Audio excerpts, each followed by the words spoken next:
Assalamualaikum warahmatullahi wabarakatuh. Perkenalkan, nama saya Siti Maisaro, mahasiswa Teknik Informatika tahun angkatan 2022, kelas DC 22. Dalam video kali ini, saya akan mempresentasikan salah satu protokol EGP atau kepanjangan dari Interior Gateway Protocol. Saya akan share terlebih dahulu.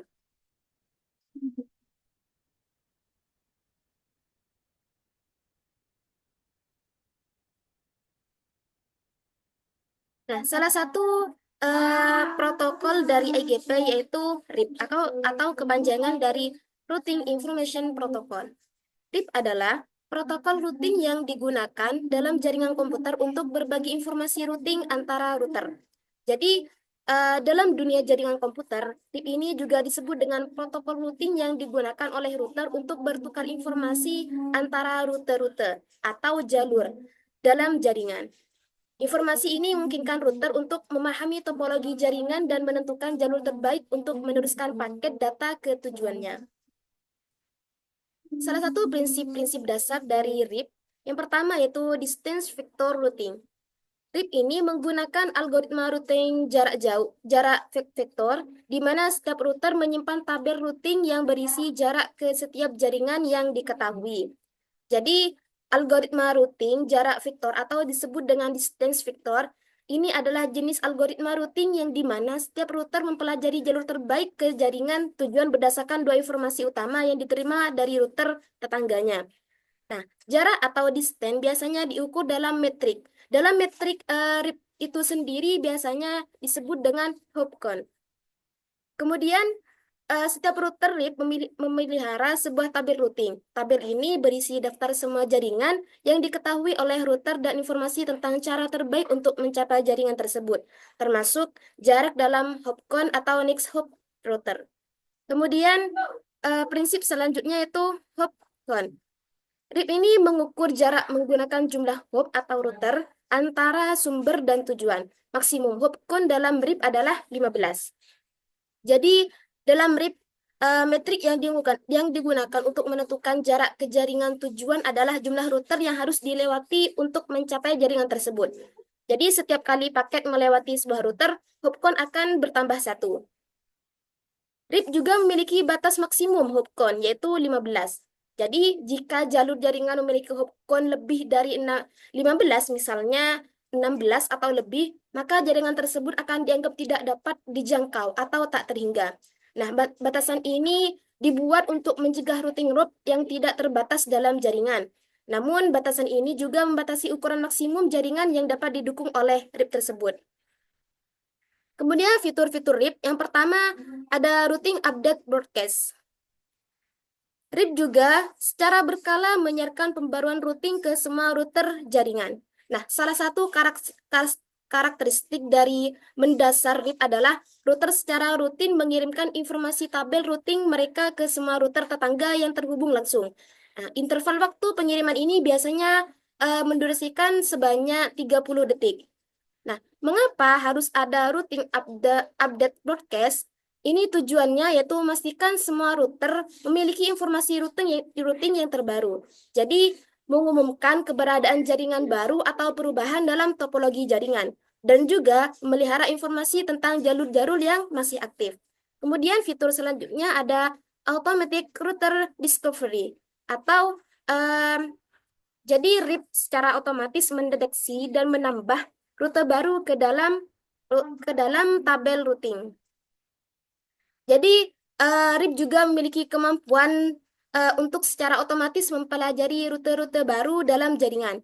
Jadi, ketika sebuah router menerima pembaruan routing dari tetangganya yang berisi informasi tentang jaringan yang belum ada di tabel routingnya, router tersebut akan menambah rute baru ke dalam tabelnya.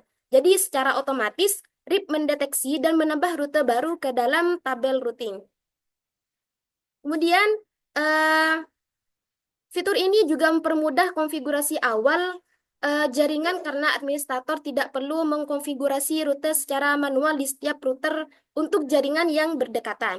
Jadi, router akan saling belajar rute secara otomatis. Kemudian fitur selanjutnya ada router versioning, yaitu RIP menggunakan mekanisme route versioning untuk mencegah loop routing dengan menandai rute yang tidak valid. Jadi, Tujuan dari rute positioning ini bertujuan untuk menyebarkan informasi tentang rute yang tidak valid dengan cepat ke seluruh jaringan. Jadi sehingga rute lain yang tidak mencoba menggunakan rute yang rusak tersebut untuk meneruskan sebuah paket.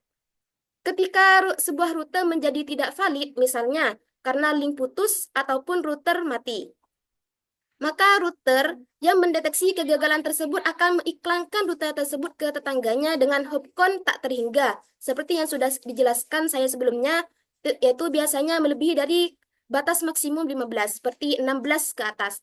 Jadi hopcount 16 ini menandakan bahwa rute tersebut tidak dapat dijangkau atau tak terhingga. Kemudian keunggulan dari protokol RIP, yang pertama itu mudah dikonfigurasi. RIP mudah dikonfigurasi dan dikelola, membuatnya ideal untuk jaringan kecil dan sederhana. Jadi, pengolahannya secara mudah untuk jaringan kecil dengan topologi yang stabil. Pengelolaan RIP ini juga cenderung lebih mudah dibandingkan protokol routing yang lebih kompleks. Jadi, tidak banyak parameter yang perlu dikonfigurasi atau dipantau secara mendalam. Karena kemudahan konfigurasi dan pengelolaannya, RIP ini sering dianggap sebagai pilihan yang baik untuk jaringan dengan skala kecil dan topologi yang tidak rumit. Selanjutnya ada stabilitas yang baik. RIP dapat digunakan untuk jaringan dengan ukuran sedang, meskipun tidak seefisien protokol routing tidak tingkat lanjut lainnya. Jadi, meskipun RIP ini lebih dikenal cocok dengan jaringan kecil, tapi RIP juga dapat digunakan untuk jaringan yang ukuran sedang.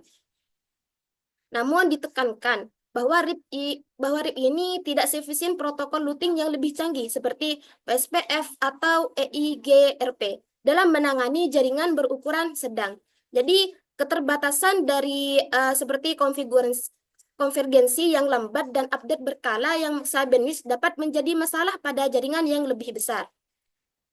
Meskipun juga secara teknis dapat digunakan, perform dari efisiensi RIP cenderung menurun seiring dengan bertambahnya ukuran dan kompleksitas jaringan. Kemudian ketersediaan yang luas. Jadi RIP ini didukung oleh sebagian besar perangkat networking sehingga mudah diimplementasikan. Salah satu keuntungan dari ketersediaan yang luas dari RIP yaitu signifikan dari RIP adalah dukungannya yang sangat luas di berbagai networking, seperti router atau switch layer 3 dari berbagai vektor. Karena hampir semua perangkat mendukung RIP, implementasinya menjadi lebih mudah, terutama dalam lingkungan di mana terdapat perangkat dari berbagai merek. Administrator tidak perlu khawatir tentang kompatibilitas protokol routing dasar. Kemudian penerapan RIP di berbagai jaringan. Yang pertama itu ada di jaringan kantor. RIP ini sering digunakan untuk routing di jaringan kantor kecil ataupun menengah. Jadi RIP ini dianggap sebagai pilihan yang layak untuk jaringan kantor dengan ukuran kecil hingga menengah. Dalam lingkungan ini, kemudahan konfigurasi dan penggunaan RIP ini menjadi nilai tambah bagi protokol RIP. Kemudian ada di jaringan rumah. RIP ini juga dapat digunakan di jaringan rumah dengan router yang mendukungnya. Jadi dalam jaringan rumah, RIP ini mungkin digunakan dalam konfigurasi yang lebih kompleks. Misalnya, jika pengguna memiliki beberapa router yang perlu saling bertukar informasi routing untuk membangun jaringan yang lebih terstruktur. Namun, untuk penggunaan rumah tangga yang tipikal dengan satu router, RIP ini jarang menjadi pilihan utama. Selain itu, RIP ini mungkin lebih sering digunakan di lingkungan rumah untuk tujuan eksperimen atau pembelajaran tentang konsep routing. Kemudian ada di jaringan SPF kecil, yaitu RIP dapat digunakan oleh penyedia layanan internet kecil untuk menghubungkan router ke jaringan mereka. Jadi, untuk penyedia layanan internet atau SPF ini dengan skala operasi yang kecil, RIP dapat digunakan sebagai protokol routing internal atau EGP untuk menghubungkan router-router yang mereka miliki dalam infrastruktur mereka. Jadi, kemudahan dari konfigurasi RIP ini mungkin menjadi pertimbangan bagi SPF yang memiliki sumber daya teknis yang terbatas. Implementasi RIP dalam jaringan.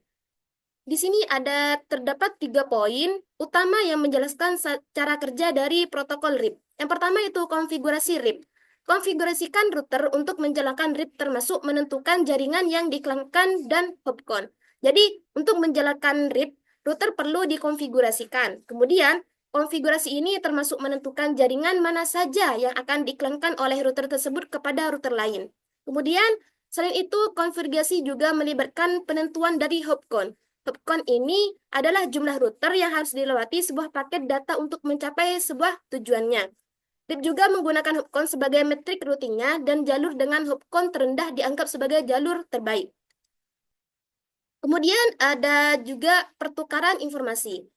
Router RIP ini berbagi informasi routing dengan router lain melalui paket RIP. Jadi, router yang menjalankan RIP ini akan berbagi informasi routing dengan router lainnya yang juga menjalankan protokol RIP. Jadi, pertukaran informasi ini dilakukan melalui paket-paket RIP. Paket RIP ini berisi informasi tentang jaringan yang diketahui oleh router pengirim dan hopcon untuk mencapai jaringan tersebut. Kemudian ada pembuatan tabel routing. Router membangun tabel routing berdasarkan informasi yang diterima oleh router RIP lainnya. Jadi, router akan membangun sebuah tabel routing berdasarkan informasi yang diterima oleh router RIP lainnya. Kemudian, tabel routing ini berisi daftar jaringan yang diketahui oleh router dan jalur terbaik berdasarkan hopcon untuk mencapai setiap jaringan tersebut. Jadi, ketika sebuah paket data datang ke router, router akan melihat tabel routing untuk menentukan di mana paket tersebut akan diteruskan agar mencapai sebuah tujuannya. Salah satu tantangan dan kendala dari implementasi dari protokol RIP yang pertama itu stabilitasnya terbatas. Jadi RIP ini tidak seefisien protokol routing tingkat lanjut seperti USPF atau BGP untuk jaringan besar dan kompleks. Jadi salah satu kendala utama dari protokol RIP ini adalah stabilitasnya yang terbatas. Protokol ini tidak dirancang untuk menangani jaringan yang skalanya lebih besar dan topologi yang rumit seefisien protokol routing yang lebih canggih seperti yang sudah saya sebutkan tadi ada USPF ataupun BGP. Kemudian tantangan selanjutnya itu ada konvergensi lambat. Itu RIP ini membutuhkan waktu untuk mengonvergensi tabel routing yang dapat menyebabkan penundaan dalam routing data. Jadi, konvergensi yang lambat ini disebabkan oleh cara informasi routing yang disebarkan secara bertahap dari satu router ke router lainnya. Jadi, proses ini bisa memakan waktu, terutama dalam jaringan yang lebih besar dengan proyek dengan banyak router. Kemudian, rentan terhadap looping routing, yaitu protokol RIP ini rentan terhadap loop routing jika tidak dikonfigurasi dengan benar, yang dapat menyebabkan masalah terhadap jaringan. Jadi, penyebab dari kerentanan terhadap loop ini dapat disebabkan oleh berbagai faktor, termasuk juga informasi routing yang tidak konsisten selama periode konvergensi. Jadi, konfigurasi yang tidak tepat atau kegagalan dalam implementasi mekanisme pencegahan sebuah loop. Jadi, routing loop ini dapat menyebabkan penggunaan bandwidth yang sangat berlebihan, yaitu latensi tinggi dan bahkan kegagalan jaringan jika tidak ditangani dengan cepat. Jadi secara kesimpulan, masa depan RIP ini mungkin akan mempengaruhi oleh adopsi IP versi 6 dengan adanya RIP-ping, yaitu dan perkembangan teknologi jaringan baru seperti SDN dan NFV. Itu meskipun RIP ini mungkin tetap relevan untuk jaringan kecil, protokol routing yang lebih canggih diperkirakan akan terus mendominasi dalam lingkungan jaringan yang lebih besar dan kompleks. Jadi perkembangan dari teknologi baru dapat menghadirkan tantangan dan peluang baru bagi peran dan penggunaan protokol RIP di masa depan. Mungkin hanya ini yang dapat saya sampaikan. Kurang lebihnya mohon maaf. Saya pamit undur diri. Assalamualaikum warahmatullahi wabarakatuh.